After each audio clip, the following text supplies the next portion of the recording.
So guys welcome to my channel friends আজি আমি এইটো ভিডিঅ'ত আলোচনা কৰিম যে ভোটাৰ কাৰ্ডৰ লগত মোবাইল নাম্বাৰ কেনেকৈ লিংক কৰিব পাৰি আৰু লিংক কৰাৰ পিছতহে আপুনি আপোনাৰ ভোটাৰ কাৰ্ডটো অনলাইনৰ পৰা ডাউনলোড কৰিব পাৰিব।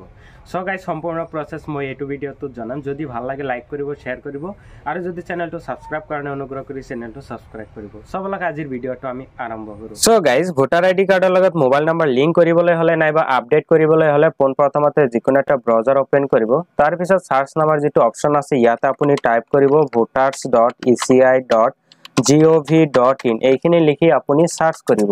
সাৰ্চ কৰাৰ লগে লগে ভোটাৰ সাৰ্ভিস পোৰ্টেলৰ যিটো অফিচিয়েল পেজ আছিল এইটো ওপেন হৈ যাব। ইয়াতে বহুকেইটা অপচন পাব। পোনপ্ৰথমতে আপুনি ইয়াতে সাইন আপ কৰিব লাগিব, ঠিক আছে। সো সাইন আপ নামৰ অপচনত যেতিয়া আপুনি ক্লিক কৰিব ইয়াতে মোবাইল নম্বৰ, ইমেইল আইডি এইটো অপচনেল হয় আৰু ইয়াতে ক্যাপচা ফিল আপ কৰিব। তাৰ পিছত কন্টিনিউ নামৰ অপচনত ক্লিক কৰিলে আপোনাৰ মোবাইলত এটা ওটিপি আহিব।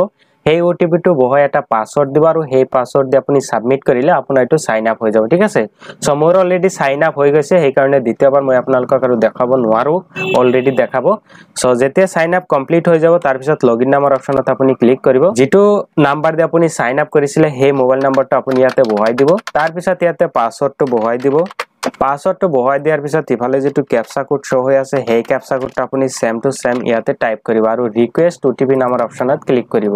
যেতিয়া ৰিকুৱেষ্ট ওটিপি নামৰ অপচনত ক্লিক কৰিব আপোনাৰ মোবাইলত এটা ওটিপি আহিব আৰু সেই ওটিপিটো আপুনি ইয়াতে বহাই দিব। লগইন নামৰ অপচনত ক্লিক কৰিব। লগইন নামৰ অপচনত ক্লিক কৰাৰ লগে লগে আপোনাৰ এটো লগইন কমপ্লিট দেখাব আৰু ইয়াতে আনডিফাইন্ড বুলি লিখা থাকিব, ঠিক আছে। সো ইয়াতে আপুনি তলত এটা অপচন পাব shifting of residence, correction of entries in existing electoral, replace of EPIC, marking of PWD, ঠিক আছে। সো ইয়াতে এটা অপচন পাব ফিল ফর্ম 8 এই অপচনটোত আপুনি ক্লিক কৰিব। ইয়াতে এপ্লিকেশন ফৰ সেলফ আৰু আধাৰ নামৰ এটা অপচন পাব, আপুনি আধাৰ অপচনটোত ক্লিক কৰিব। তাৰ পিছত ইয়াতে আপোনাৰ যেটো ভোটাৰ কাৰ্ডৰ ইপিক নাম্বাৰ আছে সেই নাম্বাৰটো আপুনি ইয়াতে বহাই দিব। তাৰ পিছত সাবমিট নামৰ অপচনত ক্লিক কৰিব। যেতিয়া সাবমিট নামৰ অপচনত ক্লিক কৰিব আপোনাৰ ডিটেইলছ খিনি ইয়াতে শো হৈ যাব। আপুনি ইয়াৰ পৰা ওকে নামৰ অপচনত ক্লিক কৰিব। তাৰ পিছত 2 নম্বৰৰ যেটো অপচন আছে কাৰেকশন অফ এন্ট্ৰিজ ইন এক্সিস্টিং ইলেক্টৰাল এই অপচনটোত ক্লিক কৰিব। বাকি বিলাকত ক্লিক নকৰিব, ঠিক আছে। সো 2 নম্বৰ যেটো অপচন আছে এইটো অপচনত ক্লিক কৰিব। তাৰ পিছত ওকে নামৰ অপচনত ক্লিক কৰিব। ওকে নামৰ অপচনত ক্লিক কৰাৰ পিছত আপোনাৰ ডিটেইলছ খিনি আহি যাব। আপুনি ইয়াৰ পৰা নেক্সট কৰিব। তাৰ পিছত আকৌ এবাৰ নেক্সট কৰিব।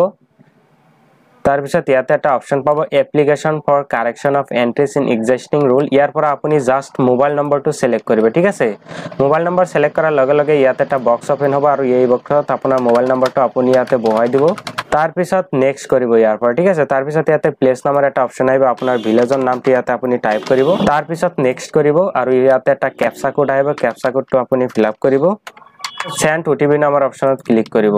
আপোনাৰ মোবাইলত এটা ওটিপি আহিব, সেই ওটিপিটো আপুনি ইয়াতে বহাই দিব। তাৰ পিছত প্ৰিভিউ এণ্ড সাবমিট নামৰ অপচনত ক্লিক কৰিব, ঠিক আছে। সো ইয়াতে প্ৰিভিউ হ'ব, তলৰ ফালে স্ক্ৰল ডাউন কৰিব। তাৰ পিছত সাবমিট নামৰ অপচনত ক্লিক কৰিব আৰু ইয়াতে ইয়েস কৰিব, ঠিক আছে। ইয়েস কৰাৰ লগে লগে আপোনাৰ ফৰ্মটো সাবমিটেড সাকসেসফুলি হৈ যাব। আপুনি ইয়াৰ পৰা ক্লিক কৰিব।